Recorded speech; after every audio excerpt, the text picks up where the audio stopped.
All right, so welcome to everyone to the first in our series of Reformation conversation webinars for 2022, hosted by the Meter Center. My name is Karine Mogg, and I am the director of the Meter Center. We're very glad to welcome to you. I should tell you, by the way, that 2022 is the Meter Center's 40th anniversary. So we are very excited to be doing these special events during this special year. Our focus today is on religious refugees in the early modern era. Our presenter, Max Scholz, has just completed his monograph titled Strange Brethren, Refugees, Religious Bonds, and Reformation in Frankfurt, 1554 to 1608, which is forthcoming with University of Virginia Press. I looked on Amazon and I put the Amazon link in, in the chat, you'll find the Amazon link to his book. On the Amazon page, it says it's going to come out on March 18 of 2022. So you have a few months to wait, but it's coming out soon. I'm going to introduce Max and our two respondents, and then we'll go ahead and start the session with their presentations. Dr. Maximilian Miguel Scholz is assistant professor in the history department at Florida State University. He obtained his PhD from Yale University and has received a Fulbright Fellowship and a fellowship from the Max Planck Institute for the Study of Religious and Ethnic Diversity. Max, congratulations on your book. We are delighted to have you speaking to us today and introducing its main themes.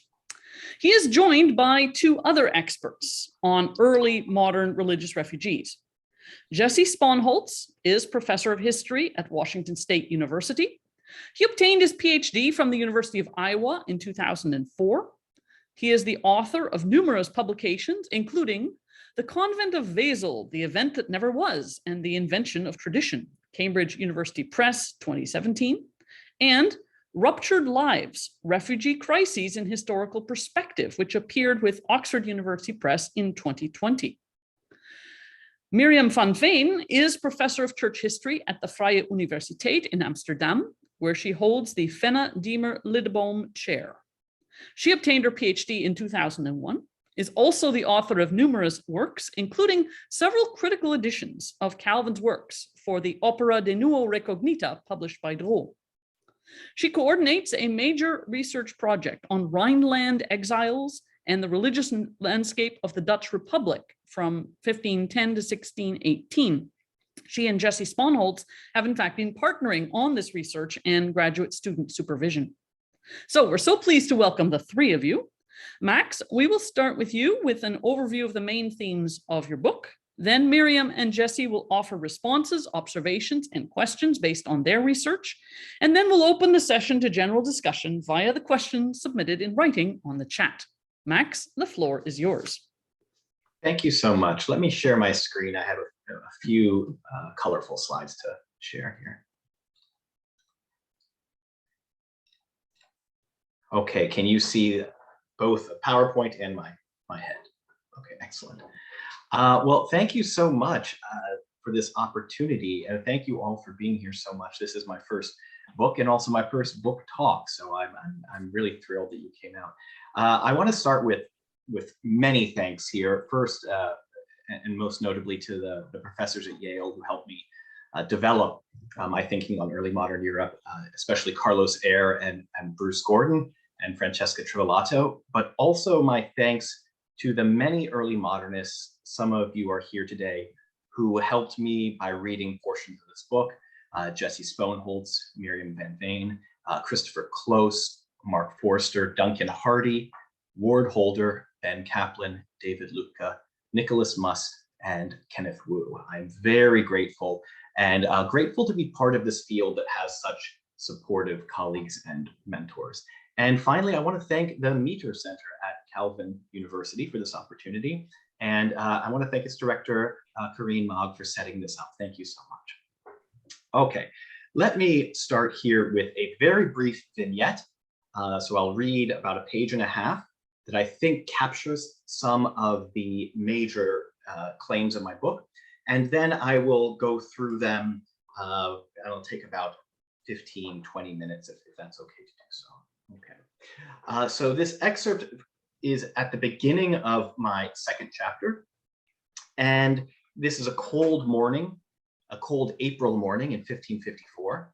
There are 24 refugee families who have arrived in Frankfurt, and they are led by their minister named Valerand Poulain, and he is from, previously he was a minister in Strasbourg and Glastonbury. So here's the story. Frankfurt's patrician-dominated council may have admitted the refugees, but it remained to be seen how the citizenry and other residents of Frankfurt would react. On the morning of April 19th, 1554, curious Frankfurters they decided to see for themselves who these newcomers were. They walked to the southeast corner of the city and crowded around the Church of the White Ladies, where Poulain's congregation had gathered to celebrate its first church service in Frankfurt. Spectators that morning would have witnessed a moving scene as Poulain baptized his own son, born while the community of refugees had journeyed to the city. Following this joyful moment, Poulain asked his flock for communal confession in French. "My brothers, let every one of you appear before the face of the Lord with confession of his faults and sins, following his heart as follows. Lord God, eternal Father, all-powerful, we confess and recognize without pretense in front of thy holy majesty that we are sinners, and we do recognize our iniquity and corruption, prone to do evil, incapable of any good, and in vice we continue and endlessly transgress thy holy commandments." At the climax of the service, Poulain broke bread and invited the congregants forward to eat it as a memorial to Jesus. "The bread which we break is in communion in the body of Christ." Poulain had used this liturgy with his community in England, and they would have been familiar with the order of service, which called for them to receive the cup from a deacon. The service ended quietly, not with the singing customary at the end of services in Frankfurt's churches, but rather with a simple blessing. "The Lord bless and keep you. The Lord smile upon you and be merciful to you. The Lord look upon you kindly and give you happiness." For Frankfurters, the novelty of the refugee services was clear. Poulain conducted the service in French, and his congregation began to call itself the Church of French Foreigners, or simply the French Church of Frankfurt. Notice of these foreigners spread quickly, and watching refugee services became a popular pastime for Frankfurters. Poulain and his followers began to complain. On 26 April 1554, council minutes discuss a grievance from the refugees about sundry unsubtle behaviors disrupting the services. Poulain may have been especially sensitive to potential sources of distraction, since his sermons were longer than those of other Protestant preachers. He believed a good sermon should be at least 1 hour long. The Church of the White Ladies, I have an image of it here, where Frankfurters first witnessed the services of the refugees, had previously been empty. Originally built in the 13th century as part of a convent for penitential noblewomen, the Sisters of Mary Magdalene, the convent became contested property in the 1530s when the prioress, along with some, but not all, of the sisters embraced the Reformation. In 1542, the Frankfurt Council declared the convent officially reformed and began appraising its property.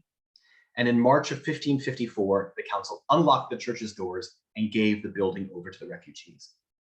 The members of the French Church of Frankfurt delighted in their new temple, even with Frankfurters peering through the church windows, and they wrote letters to other exiled communities advertising the acquisition of the church building. Soon, Poulain's small congregation welcomed hundreds of other Protestant refugees from the Low Countries and other lands. The Church of the White Ladies became a place where ordinary Frankfurters saw the growth of the refugee community firsthand. Okay, you have an image here of this church, and I want to stress here that central to my story is this witnessing of refugee rituals, this encounter between refugees and native Protestants.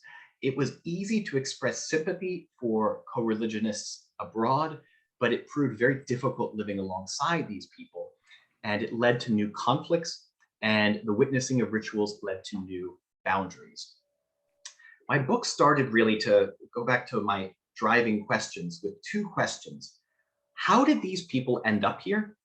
And the bigger question, what impact did their presence have on the city, and what impact did the city have on them? I contend these questions are very important. Refugees were ubiquitous in this moment.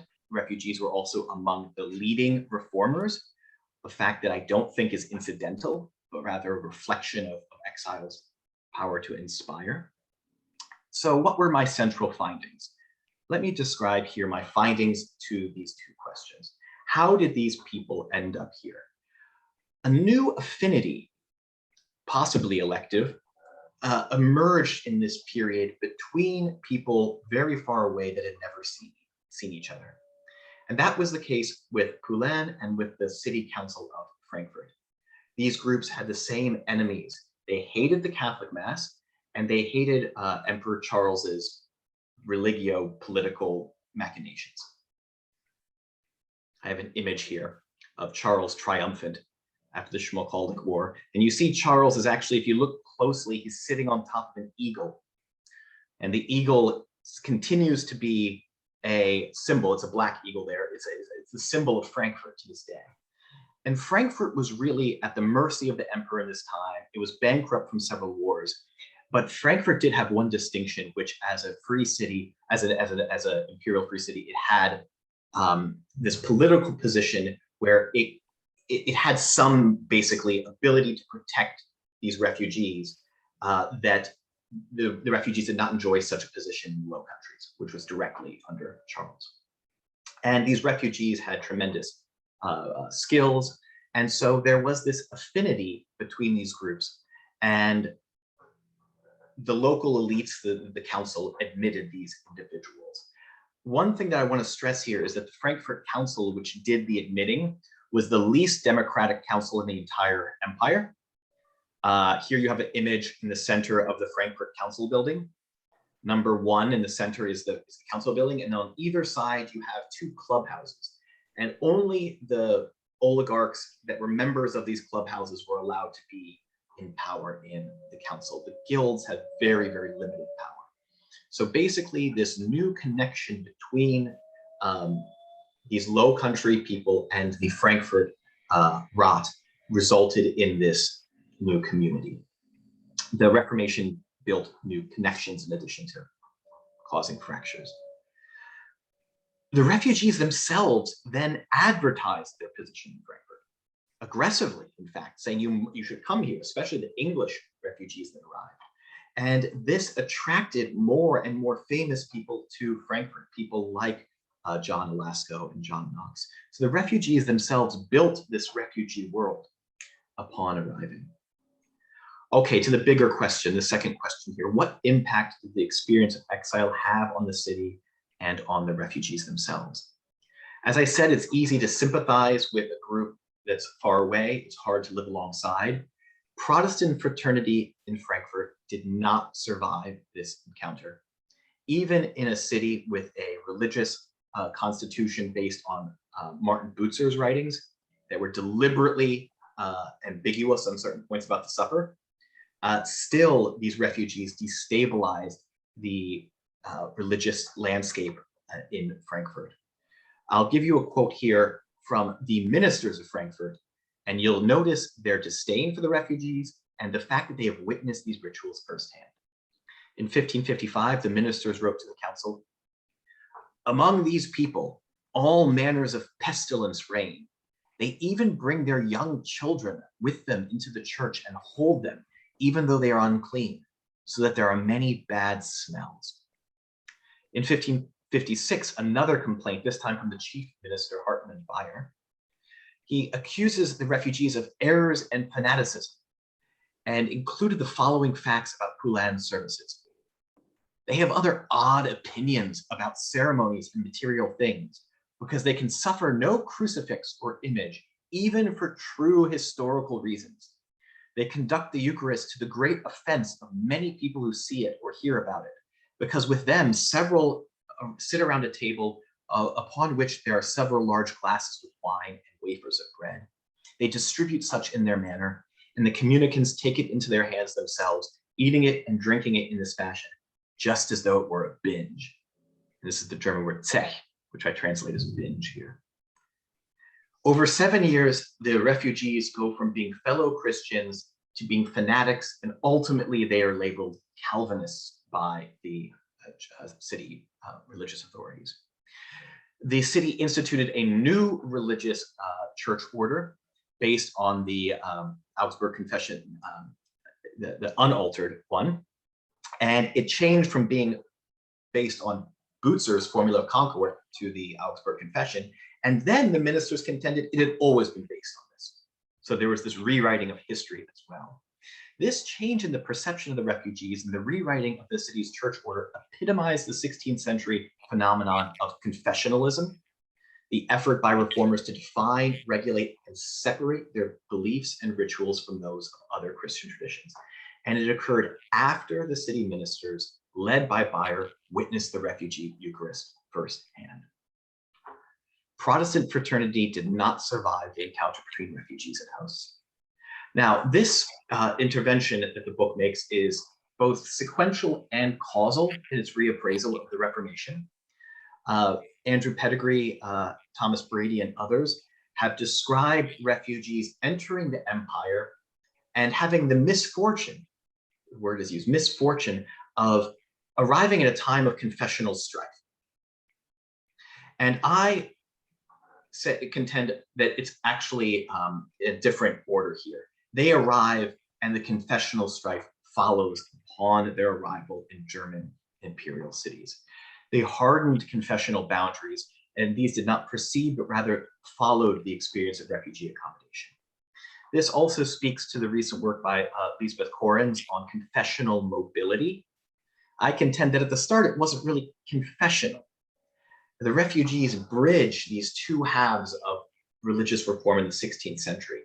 The first half when Luther begins to burn everything down, and the second half when church and secular rulers begin to institutionalize reforms. Well, refugees are a bridge between these. They flee the violence set off in the first period, and their arrival precipitates a hardening of confessional boundaries in the second period.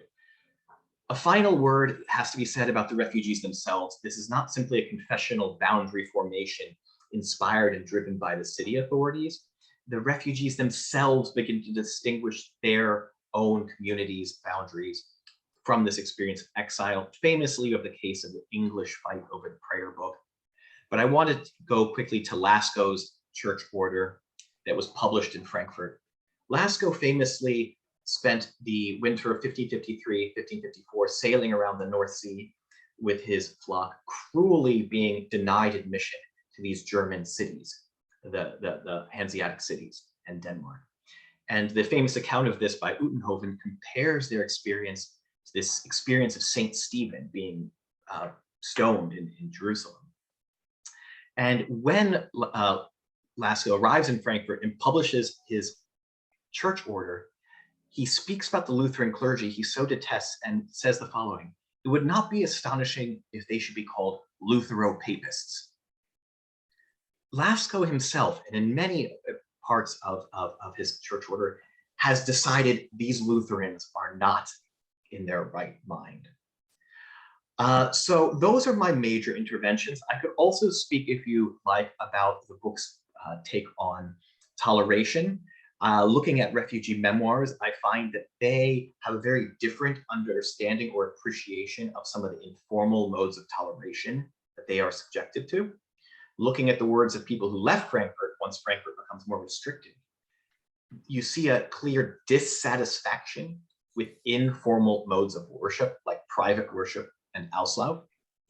The demands of these refugees actually look remarkably similar to those of refugees today: admission to citizenship, economic opportunity, and formal legal protection of religious services. The possibility of worship mattered, naturally, but so too did the right to worship publicly. Informal toleration did not satisfy many of these people. I will stop there. Those are some of the major findings of the book. I had them written down here. So Reformation created new affinities alongside new animosities. Human displacement led to confessional boundary formation, and informal modes of toleration did not satisfy most religious refugees. So I should have had that slide up there. Those are my major findings. I look forward to your comments, and I will end there. Thank you so much. That's great, Max. If you'll go ahead and stop share, that'll be good. So we can get everybody's heads back in the picture, as it were. There we go. Look at that. All right. So at this point, Mirjam, do you want to go next? Yes, that's fine. Thanks, Karine. Thanks for organizing this. And it's strange to be in the seminar because I feel so at home at the Meter Center. So it's strange to be at a distance because I recall with a lot of pleasure my own fellowship in Grand Rapids, like many of us do, I think. And there's a second reason why I really love to be present this European evening, because it allowed me to read Max's book before it is published. And that was a pleasure. It is a very readable book and I enjoyed reading it. So that was also nice. But now my comments. The question of how early modern humans dealt with religious diversity has long puzzled historians. After the Reformation, Europeans were confronted with religious diversity in their own homes for the first time in their living memory. They barely knew how to deal with this new phenomenon. Many strove for a return to the old order and for a restoration of the medieval concord. The study of towns and villages at this time enables the historian to describe in detail how new equilibriums arose. These local histories show how people found new ways to live together despite religious tensions and how they often perpetuated the fiction of religious unity despite diversity. Recently, 3 studies were published that paid extensive attention to these questions in Frankfurt. Peter Gorter wrote a book about the Dutch refugee community in Frankfurt, comparing it to those in Aachen and Cologne. Corinna Ehlers wrote about the dispute between Lutherans and Reformed in Frankfurt in her book about the Second Sacramentarian Controversy. And Max Scholz wrote about the French, English, and Dutch refugee communities in Frankfurt. Max thus contributes to an important debate in historiography, namely the debate about religious tolerance.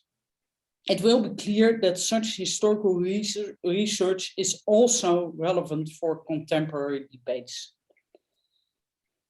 It is interesting to compare these 3 studies because the picture that the 3 authors have of the refugee community in Frankfurt and of the actions of the Lutherans in the city differs and even contradicts each other. Ehlers and Gorter published their books last year, and I suppose that Max didn't have the opportunity to use them. But still, the question of where the difference in perspective comes from is, I think, relevant. Roughly speaking, the difference comes down to the fact that, according to Peter Gorter, the Reformed only gradually learned to compromise with their environment, and due to their lack of ability to adapt, they ran into problems in the first years of their existence. His sources include Calvin's letters, in which Calvin indeed tells the Reformed in Frankfurt that their problems are largely their own fault. According to Peter Gorter, the Reformed wanted too much. In a time when formal biconfessionalism was exceptional, the Reformed demanded their own church building with their own church services, their own consistory and everything. Corinna Ehlers emphatically treats conflicts in Frankfurt as part of the Second Sacramentarian Controversy, which is also the subject of her book. She points out that Father Rampoulin, the minister to whom Frankfurt initially gave permission to use a church for French church services, was closer to Lutheran sacramental doctrine than Lasko. who was more Zwinglian-oriented in his understanding of the Lord's Supper. The gap between Lasko and his Lutheran hosts was simply bigger than the gap between Poulain and his hosts. In contrast to Gorter and Ehler, who emphasized the role of migrants leaders in their inability to develop a successful compromise, Scholz puts more emphasis on the refugees as passive victims of growing Lutheran intolerance. The difference between these three authors show that details matter. In all my appreciation for Max Scholz's book, I think that this is a weak spot. One example. Max Scholz states that under the leadership of Lasko, a large group of Dutch people went from London to Frankfurt. He refers, among other things, to the report by Jan Utenhoven about the journey of the group of Reformed believers who fled England after Mary came to the English throne. However, he doesn't use the critical edition of Utenhoven's report. But this critical edition also provides the reader with information about exactly who fled from England to initially Denmark in 1553. The Danes registered which people were on board of these ships. Comparison of these lists of names, the London membership lists and the Frankfurt membership list, shows that only 3 people came from London to Frankfurt: Lasko, Micron, and Datheen. When Lasko arrived in Frankfurt via Emden, his health was bad. If Calvin's reports are to be believed, he was capable of little. The question is, therefore, whether Lasko played such an important role in the refugee community in Frankfurt. In any case, Calvin increasingly had his doubts about the performance of Lasko and his group. He considered Lasko too militant and also felt that it was Lasko's fault that the dispute with Johannes Brents had ended in a defeat for the Reformed. Calvin therefore refused to write a dedication to Utenhoven's book about the journey of the refugees. Utenhoven's book would, according to Calvin, reopen old wounds. The fortunes of Utenhoven and Lasko and Calvin's criticism are, I think, thought-provoking. Is the image that the Reformed in Frankfurt were victims of Lutheran fanaticism correct?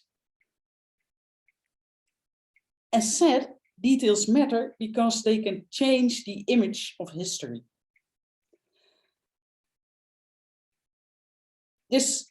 My own focus on details, my own university professor taught me to start with reading the footnotes, so that's really my habit. But my own focus on details does not alter the fact that Max Scholz's book is very worth reading. The readability of his book contributes in no small measure to this. He also shows how personal contacts and networks mattered to the search for ways of religious coexistence. His description of the support for the Reformed within the different layers of Frankfurt's population is also worthwhile. He shows that representatives of the lower social strata in the city had the most difficulty with the Reformed. This calls for further research into the role of social factors in the conflict between Reformed and Lutherans in Frankfurt. In short, Max Scholz wrote a valuable and thought-provoking book about the difficult coexistence of Reformed and Lutherans in Frankfurt. In the book, he also gives valuable impetus for further research.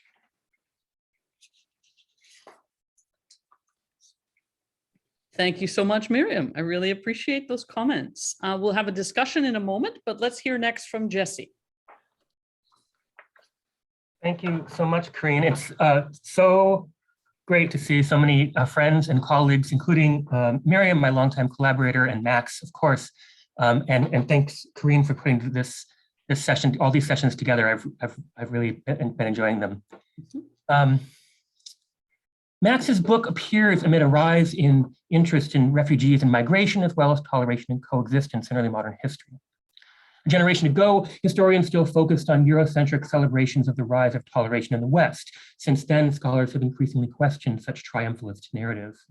Despite having a legal and intellectual frameworks that were some of the most intolerant in world history, revisionists, including myself, have argued that ordinary pre-modern Europeans found quotidian ways to coexist.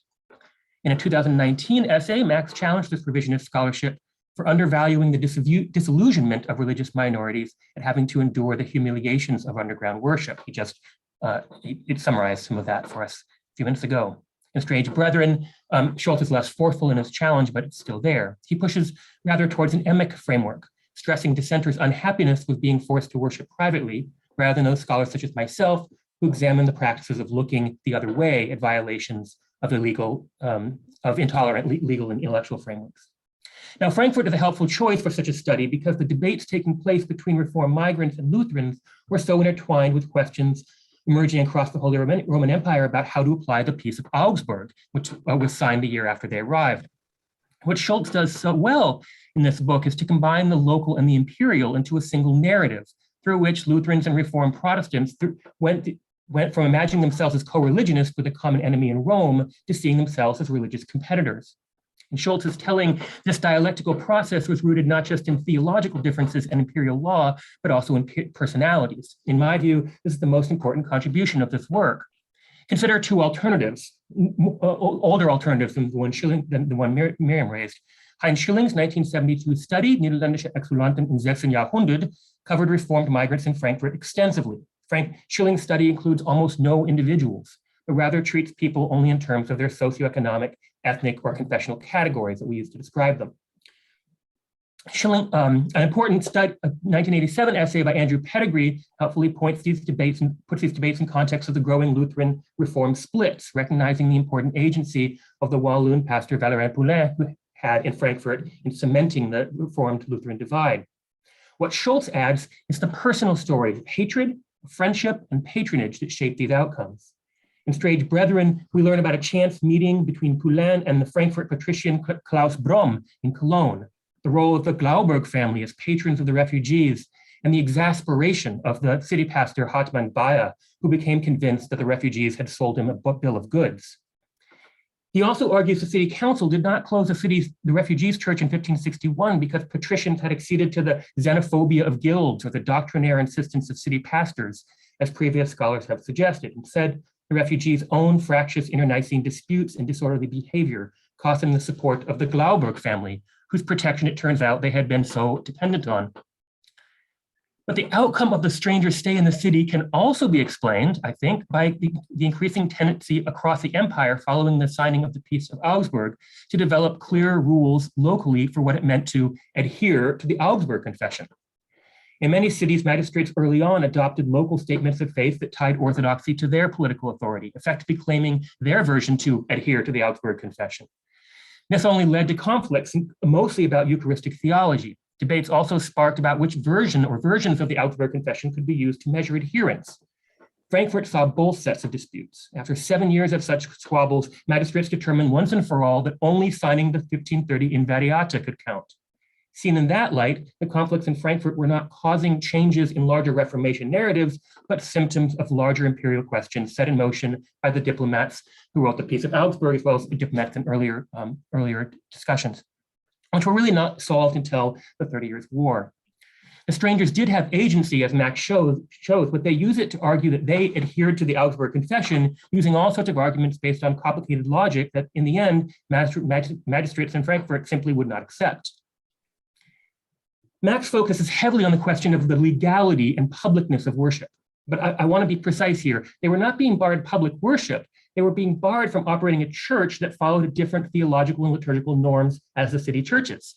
From a 16th century perspective, that was pretty standard practice.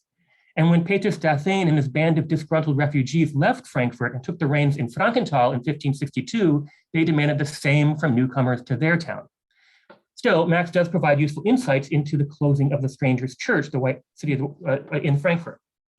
But there are trade-offs to Max's story. By focusing centrally on the questions of legality and publicness of Reformed worship, he puts less emphasis on the period between 1562 and the 1590s. But starting in 1570, Reformed strangers reorganized a church that offered sermons, the Lord's Supper, and church discipline according to Reformed standards. This private house church was not just a shadowy secret church like the underground Reformed church in Catholic Cologne, for example. The Reformed church continued to baptize their children and marry in Frankfurt's city churches without apparently any fuss. The pastor was also known to magistrates, and the Reformed wrote frequent petitions, meaning that they stayed on the magistrates' radar. Max devotes relatively little attention to the 1570s and 80s, the period when this informal toleration of a house church was taking place. He picks back up his attention in the 1590s when pressure on the Reformed increased again until 1597, when a group moved to Neu-Hanau, a settlement up the Main River, specifically built to lure Frankfurt's Reformed strangers to the lands of the Count of Hanau-Münzenberg. After Frankfurt's magistrates realized their mistake, they permitted the construction of a new Reformed chapel outside the city gates. Scholz ends his book in 1608 when the new church was burned to the ground, probably arson by hostile Lutherans. Magistrates would not allow Reformed rights to public worship again until 1787. But looking beyond the law, I think, also proves instructive. Why might magistrates have looked the other way to strangers' violation of city law for so long? When we look at the question through another lens, the story looks rather different.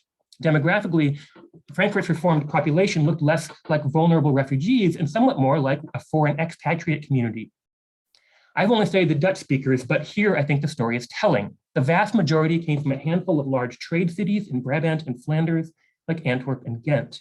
Dutch merchants in Frankfurt were some of the wealthiest residents in the city, with extensive international connections throughout the German-speaking lands to the Low Countries and beyond. These merchants already had long-standing ties to Frankfurt and continued to import goods on wagons arriving from Antwerp loaded with sugar, spices, laces, embroidery, and belts. Many others were educated professionals like lawyers, printers, and doctors. Almost a third were weavers in the so-called new draperies. In fact, the prospect of introducing new weaving industries had helped convince magistrates to welcome Poulen's congregation in the first place. There's good evidence that it worked. Frankfurt's clothing-related industries spiked with the arrival of the migrants. The relative wealth of Dutch Reformed in Frankfurt makes the comparison between them and the Dutch refugees in Wesel, which I wrote my first book on, a bit unfair. Wesel's refugees were far more diverse in background. They came from all across the Low Countries, and they faced far greater poverty. But Frankfurt's strangers were no shrinking violets huddled in back alleys. They had to be discreet about violating city law, but we should not necessarily take their rhetoric about the frequent petitions asking to have their church reopened as transparent windows into the entire situation. Indeed, we might reflect on their confidence at being willing to write such petitions without fear of reprisal. Frankfurt's residents were also used to strangers of different faiths within their walls. The city hosted the largest Jewish community in the empire, after all. Religious worship of the city's small Catholic community was guaranteed by the emperor. The city also saw regularly Catholic dignitaries, and once a year for 3 weeks, it played host to the largest trade fair in Europe. Frankfurt's survival depended on hosting strangers, including people of different faiths, even if that prospect disturbed many of them. They remained antithetical to religious dissent, completely intolerant, of course, but these points are also helpful for contextualizing how they might come to look past the illegal worship of wealthy Reformed strangers. Even after the church burning of 1608, Frankfurt's Reformed community did not disappear. During the Fettmilch uprising in 1614, which saw pogroms against Frankfurt's Jewish community, rebels even praised Reformed strangers for contributing for so long to their community. Johannes Müller has described the flourishing of the strangers community through the 17th century, when they became important intellectual figures, translating religious literature and becoming brokers of spiritualism, Kabbalism, and pietism in works that were read by people of a wide variety of faiths across Europe. Thus, Max usefully helps us understand shifts in religious policy in Frankfurt, especially by highlighting the patronage that proved critical to protecting Reformed worship. He also usefully highlights the dangers that awaited religious minorities when they did not tend to the reputation as obedient and peaceable, lest they lose that patronage. But I, for one, remain committed to looking beyond the law as well to understand how societies in Reformation in Europe survived the perilous implications of their own intolerance. Thank you. Thank you so much, both to Jesse and Mirjam. Max, why don't you take a few minutes and respond to any of the points that you might want to respond to from Mirjam and from Jesse? Thank you both so much for the comments and the support there. Mirjam, the first thing I'll say is I need to email you for the 2 other books because I have not had a chance to read them, and I need to do so immediately. So expect a follow-up email there.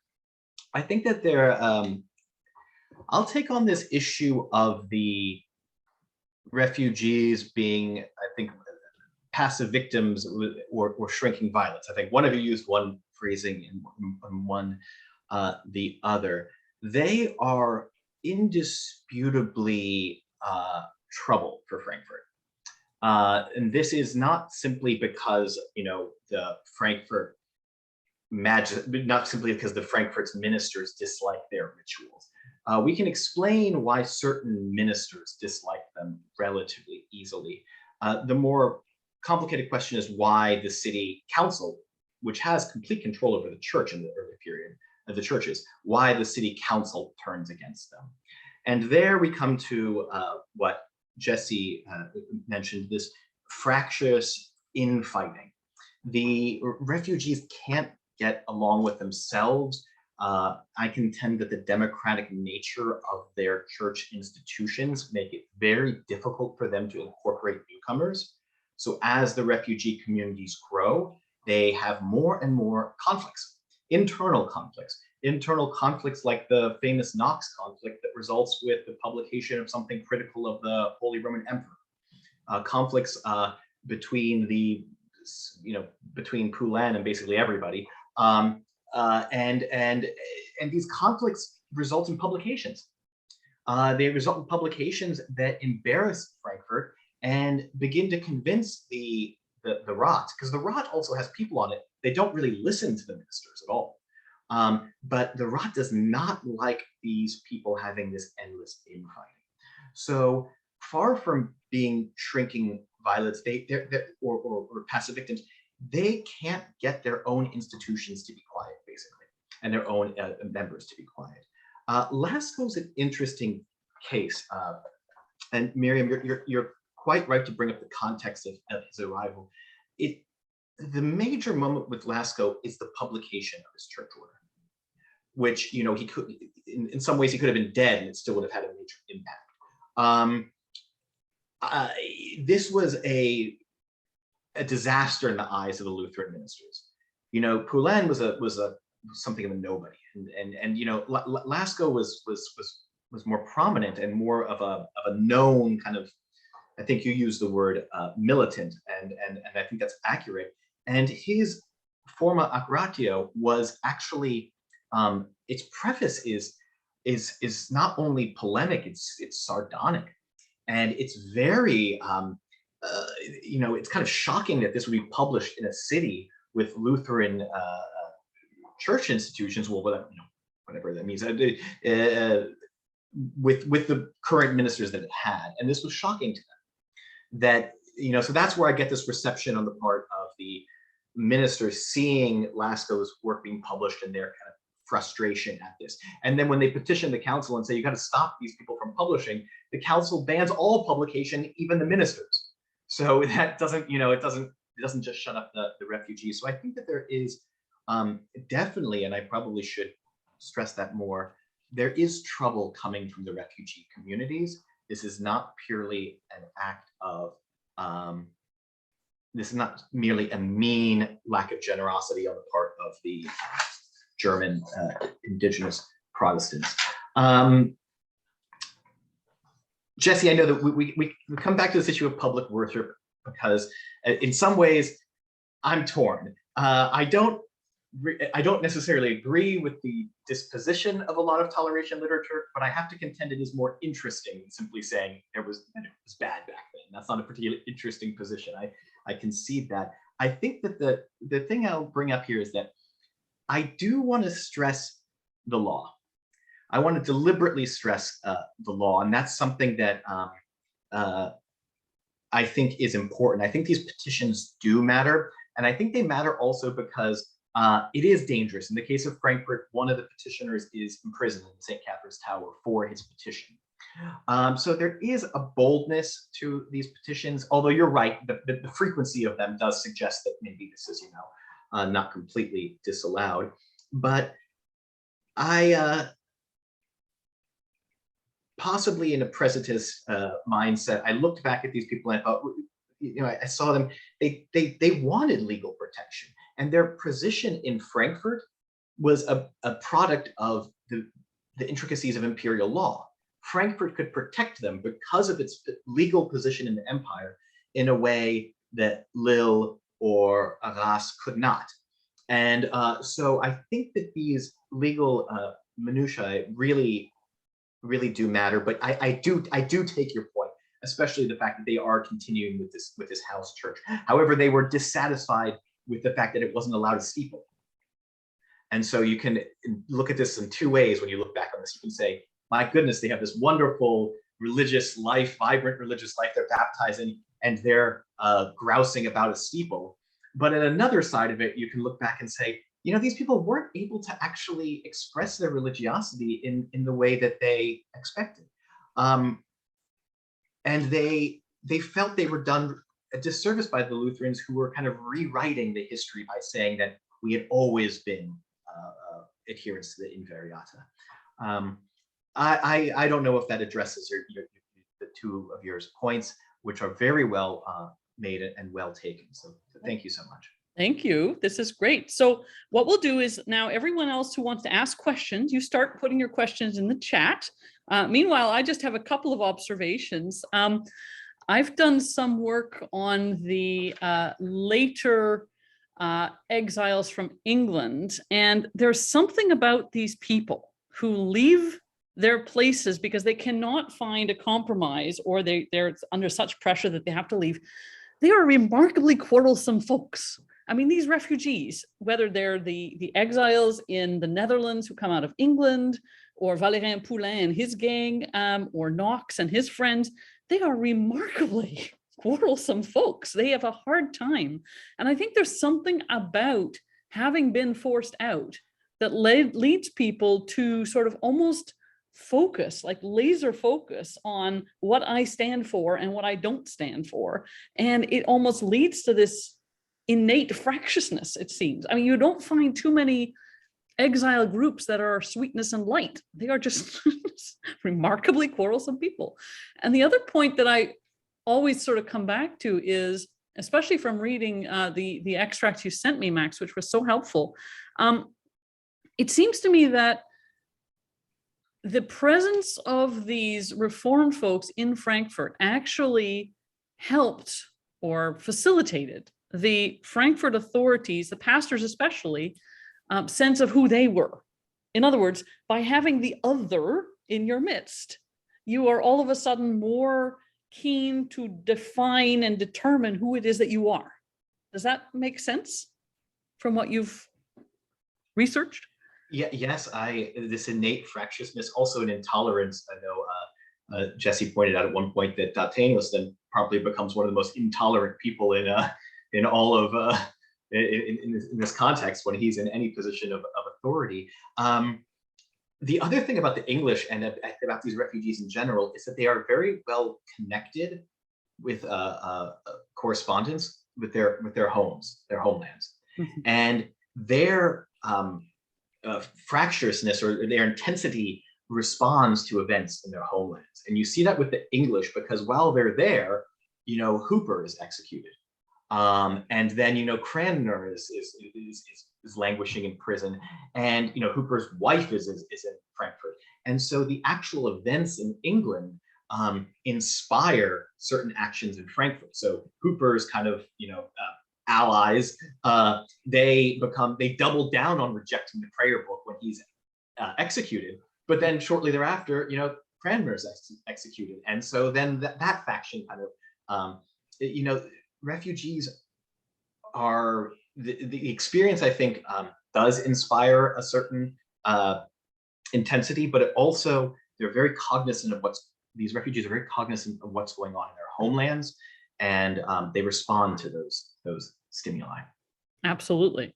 All right, questions are starting to come in, so I'm going to read you the chat so you get them. So from Sam Ha, who's a graduate student at Calvin Seminary. Thank you very much for a very fascinating and informative session. I have a quick question. It seems that the liturgical and thus religious conflict between the refugee community and the City Council of Frankfurt is often highlighted. That is very, hang on, I'm going to lose my line here. That is very interesting, but were there other key religious ideas that they disagreed on? I've often found that exiled Protestant thinkers have emphasized certain concepts. And I was wondering whether a similar thing happened for the refugees in Frankfurt, or was the liturgical disagreement an overly dominant issue, so much so that other issues are not explicitly recorded? Does that make sense? Yes, it does. This is the classic thing. I have more details about this somewhere in my brain and I'm happy to also address this more in an email. At the moment, the liturgical issues are as forward in my brain as they were with the people back then. They were paramount. They were really, they were in many ways the issue, but they also reflected a flawed Christology. The liturgical issues reflected a malformed theology and a misunderstanding of things, and it was principally the supper, the celebration of the supper. But you also had issues about at burials and at baptisms. There were issues about, could you process behind a cross when going to a burial? How, in what type of container someone should be baptized. There were, I'm trying to think of non-liturgical issues at the moment, but they were really paramount. Mirjam and Jesse, perhaps you could save me here and speak to this a little bit. I was wondering actually whether Jesse and Mirjam have any other ideas. My first response is that I think among themselves, these migrants were debating a whole range of theological and liturgical issues, and that the question of the supper and of the presence really became central. And in my mind, it really became central starting in September 1555, because that's when Hartman Bayer starts pressing the piece of he starts pressing the question of the Augsburg Confession and starts pressing the question of what the supper looks like. He sees it as Max described, and he starts making this an issue. So in my mind, it's not so much that the liturgical question was critical to the refugees as such, but that the constitutional situation and the pressure from the city pastors forced that question really to be the central one so it produced lots more paper, but among themselves, they had a range of different theological views. Mm-hmm. Mirjam, any sense from you of other theological issues beyond the liturgical ones that sort of emerge in these communities? No, and I would say that within a very short time they became part of that second sacramentarian controversy. Mm-hmm. And I hesitate to say something about it because I know that Amy Nelson Burnett is also there, who knows far more about this. But the focus, I think, was really on that controversy. It might be important to bear in mind that Lasko was very much a key player in that controversy and was very much an outspoken person as well. Mm-hmm. Mm-hmm. And what is important, and I think that whole debate in Frankfurt, is that Frankfurt had started its Reformation with Martin Butzer, but Lasko had severely criticized Butzer because of his readiness to compromise. Mm-hmm. So there was a sort of clash between Lasko and Frankfurt even before he arrived. Mm-hmm. Yeah, thank you. I can think just to very quickly. Yep. I can think of one other major issue. There were the ecclesiology was debated. How you should structure the church was a major issue that divided them. How the elections, how you elect the members of the hierarchy, and then also the political aspect of the ecclesiology, who has the right to unlock and open the churches. So I think there were ecclesiological differences in addition to liturgical. Well, that ties up nicely with our next question, which is from Amanda Urich. She says, you suggest that integration implies citizenship. Beyond the religious tensions that you emphasize, would you say more about legal conflicts over citizenship, guild membership, and the role of lesser members in both communities, and exacerbating tensions spawned perhaps by economic issues? Okay, so that's a fantastic question, because these newcomers, they did present problems for the guilds. Their work was, first of all, an obvious threat. It was kind of more cutting edge weaving, but their products were exempt from certain guild regulations. And there's a debate over how resented this was, specifically in Frankfurt's context among the kind of Heimatshistoriker. There's a debate about this, because some actually contend that the guilds benefited still from these people economically being present. But the guild issue was a real one. Guilds did not like having these people here. The guilds did not have much say on the council, though. They were reserved only the third bench, and and the guild members who were on the council were appointed by the oligarchs. The citizenship issue was a big one. They were initially allowed to apply for citizenship. This was restricted over time, even into the 18th century, when marrying a woman from Frankfurt would not get you in anymore. So this was restricted certainly over time. And role of lesser members in both communities. One of the issues that the refugees have are the troublesome Anabaptists that somehow are always amongst them. There are claims that they are harboring Anabaptists from the start, and there seems to be some validity to that claim. There are members of these communities who appear to have been Anabaptists, and that is a major problem for the communities as a whole and their independence. Max, do you happen to know whether to get citizenship involved paying a fee in Frankfurt? Yes, there was a citizenship fee. Because that's a very nice fundraiser for most city government. They like that. I mean, Geneva, that's exactly what happened. It's like, oh, look, newcomers, yay, money. And then, oops, the electorate. There's a citizenship fee, and there are also fees for moving property into and out of the city. Okay. So they really like that as well, because these people, if they bring in a tremendous amount of stuff and then bring it out, that they can charge that too. So another question from Amanda: how does the demand for a steeple speak to the desire for membership in the body politic as well as freedom of worship? That's a very good question. That is a very good question.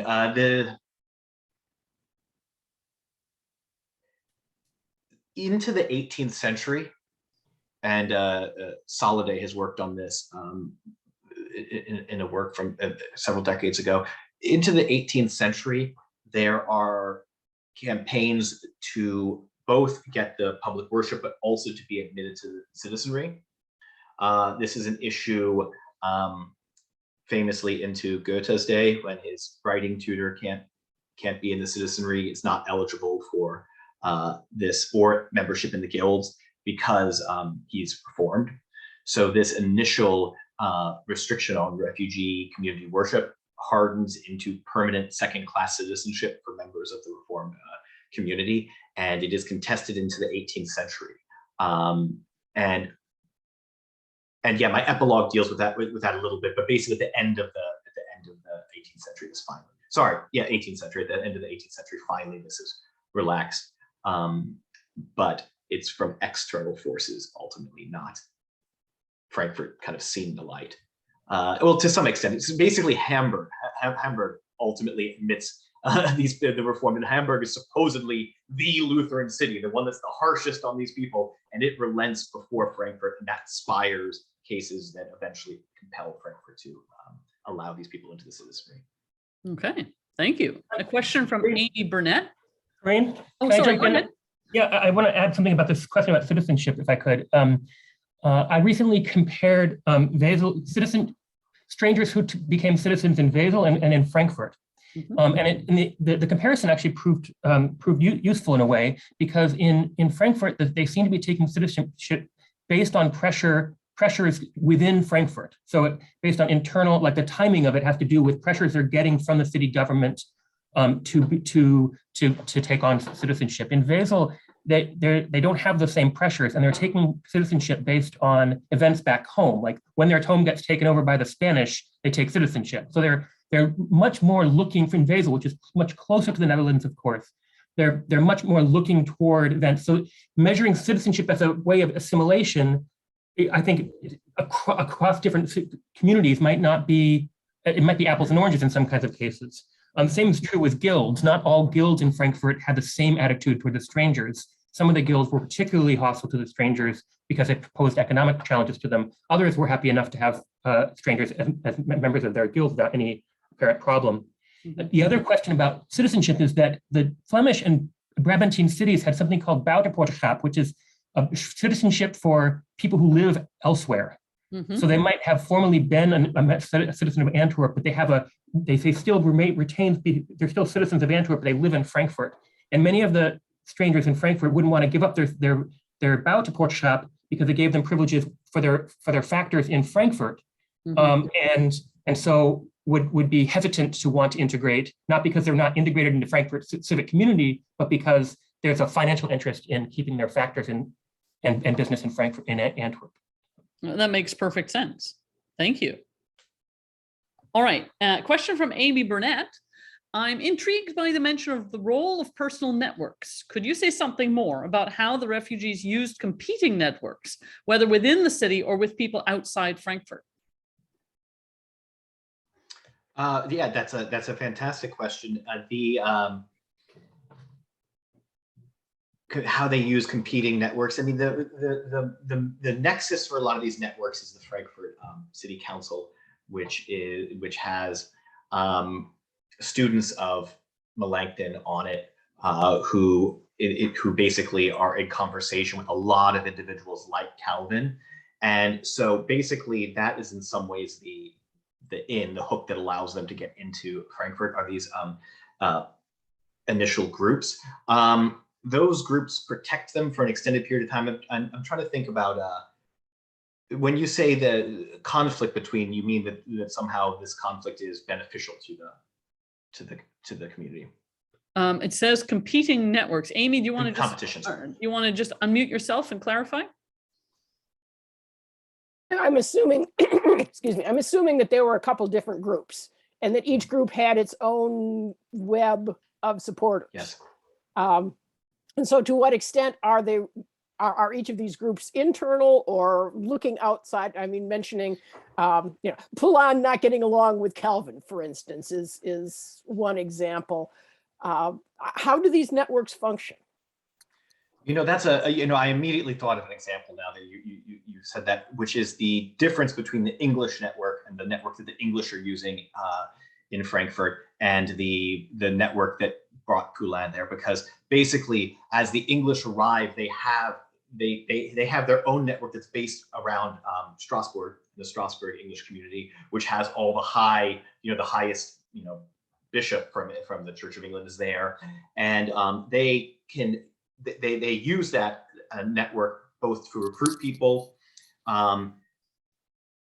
but at the same time, when Strasbourg looks to change the rituals in Frankfurt, then they call upon basically Poulain's French network, and they say, well, no, actually, we're beholden to the deal that he negotiated here.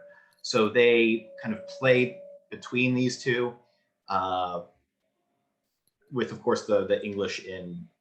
What's the name of the bishop in Strasbourg, the English bishop that is exiled to Strasbourg? But ultimately, they play the French network off of this, and they use the agreement that Poulain has negotiated as their response to the English demand that they institute the prayer book. Mm-hmm. So then Ward Holder follows up. He says, following up on Amy's question about personal networks, did the religious refugees accept any direction from identifiable Reformed leaders outside their number? And what would that have looked like? They do accept direction on certain issues from Calvin. And in fact, they in the late 16th century, they are actively soliciting advice and permission from both from major figures and also from sister communities in places like Frankenthal. And they're saying, is it permissible to attend a Lutheran baptism? Is it permissible, our great patron so-and-so Glauberg has died, may I go to his burial? And so they specifically solicit advice from external communities. They also do, much like the Geneva Consistory, they look for, with marriages, it becomes important to consult with other communities. When getting new ministers, it's important to have recommendations. And that's in the late 16th century. Earlier, Calvin is important in actually settling the conflict to some degree amongst the French in Frankfurt, when Poulain is too heavy-handed and basically controls the elections for elders. Eventually, Calvin is brought in to mediate. And Calvin, not only when he arrives there, Calvin is hosted by the most prominent members of the Raad. So Calvin is a major figure that is listened to both by the refugee communities and by actually certain members on the city council. Thank you. So one theme you haven't had a chance to talk about yet, but it does appear in the sections I read of your book, is about the consistory and the work of the Reformed consistories in Frankfurt. First, can you tell us a little bit about the records that have survived from these consistories? Do we have much in terms of their minutes and such? Yes, the records were not housed at the Frankfurt archive, so they survived, is the short answer. The Dutch records have been, the first volume has been published recently, but you have the 16th century Dutch consistory records, which become separate from the French in 1571. You have the French records, and you also have very good 19th century kind of versions of the French records.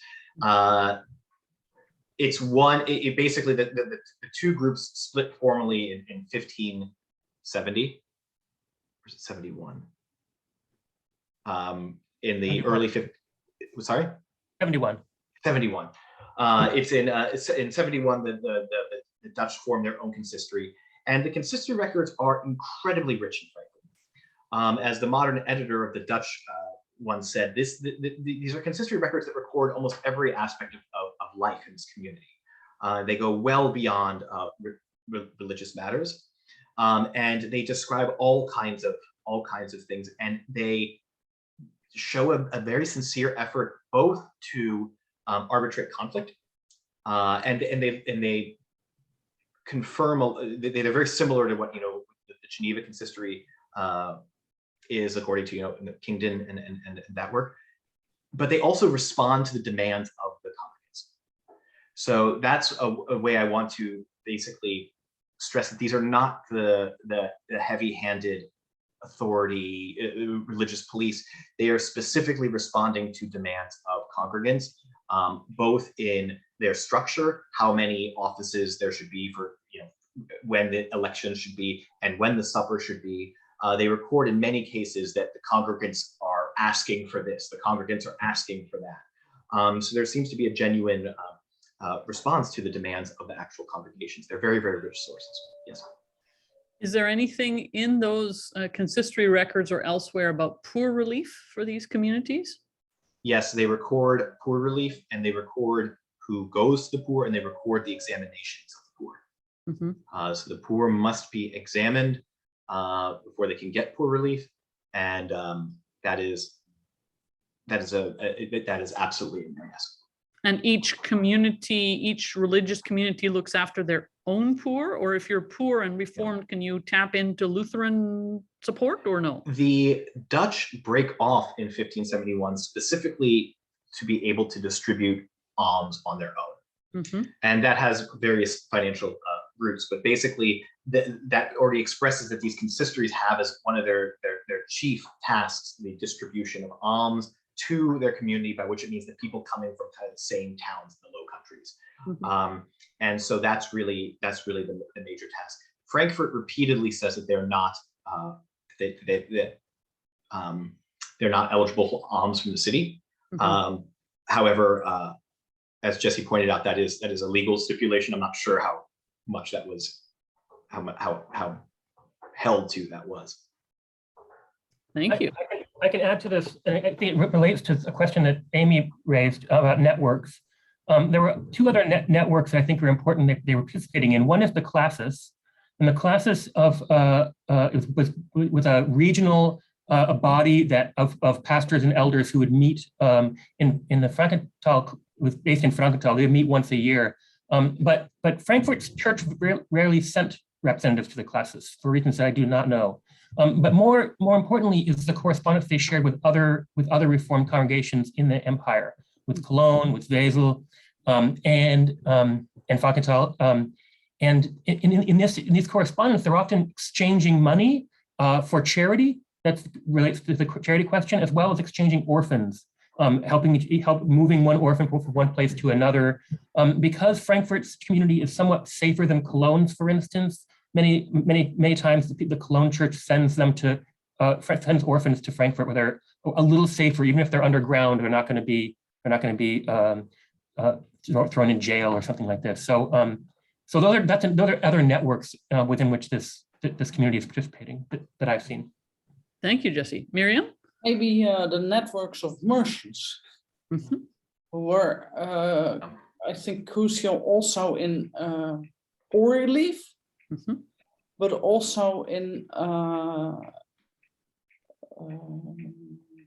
lobbying Mm-hmm. to acquire a place in Frankfurt society. So these merchants were often extremely rich.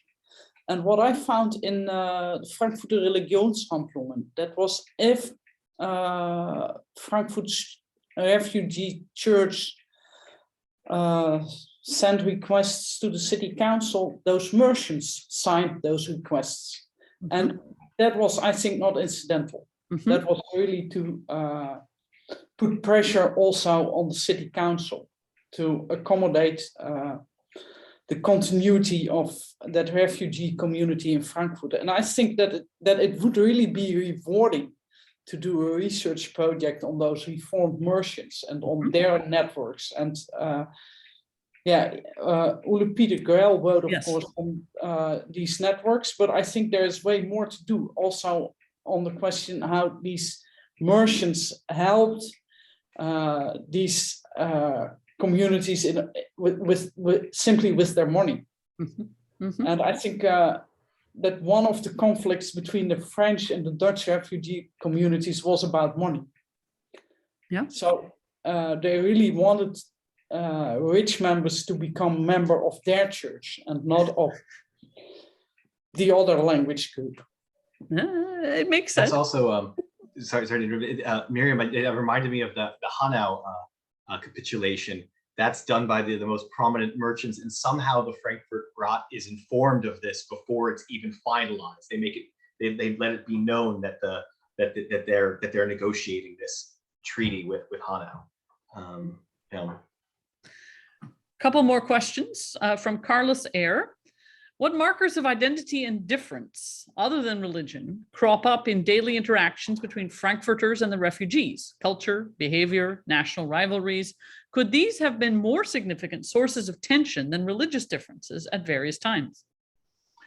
So there's obviously the linguistic difference is major, and there's also where they live in the city. They live proximate to the, initially they live in one southeast corner of the city, and that's known. And then as far as I can tell, they also are using one field outside the city that's their little plot. So they're quite isolated, and they don't have to put certain seals on their goods as well. And that is another major source of tension. So they are basically their own little world within a world, which makes me think this must have created some resentment in that respect. When the Reformed community begins to build in Hanau, the Count of Hanau is adamant that the new city that's being built should be built, not near the not near the old city, because the people in the old city will be jealous. You gotta separate them. But then they didn't do it anyway. They built directly against the city wall, and immediately there were tensions. So I think they are their own little cosmo inside of Frankfurt. Is there? Go ahead. That's exactly right on that. But I would also point out, both in terms of their where they live and the language, but I also point out that many of these, maybe most of the community is multilingual. They can choose whether they're in the French church or the Dutch church, and they speak German just fine. So they're not in the sense that they're isolated. They can form a bubble, but they don't have the ability to interact on a daily basis with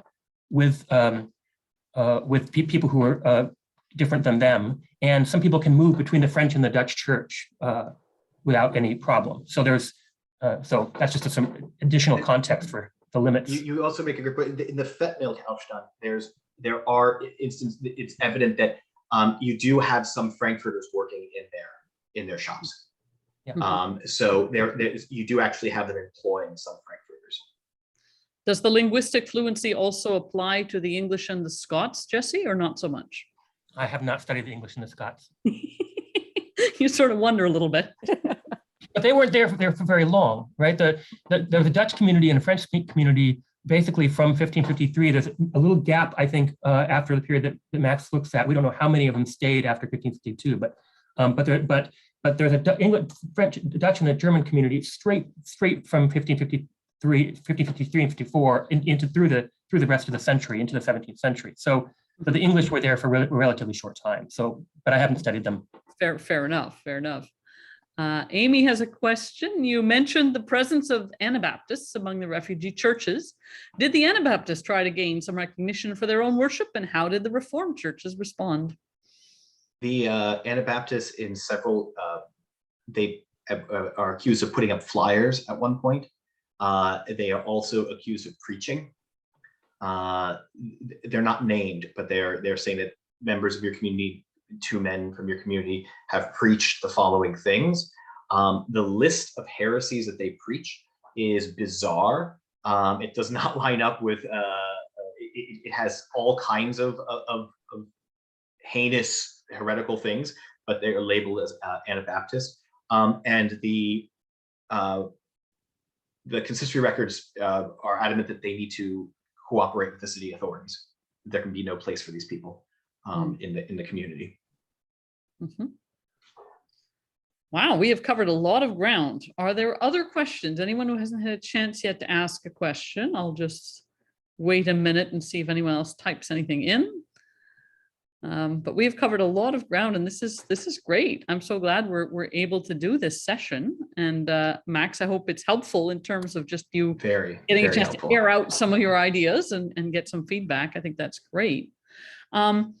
Unless there's anybody else, I'm just going to make a couple of announcements at this point. And the first is to say that we have more sessions booked.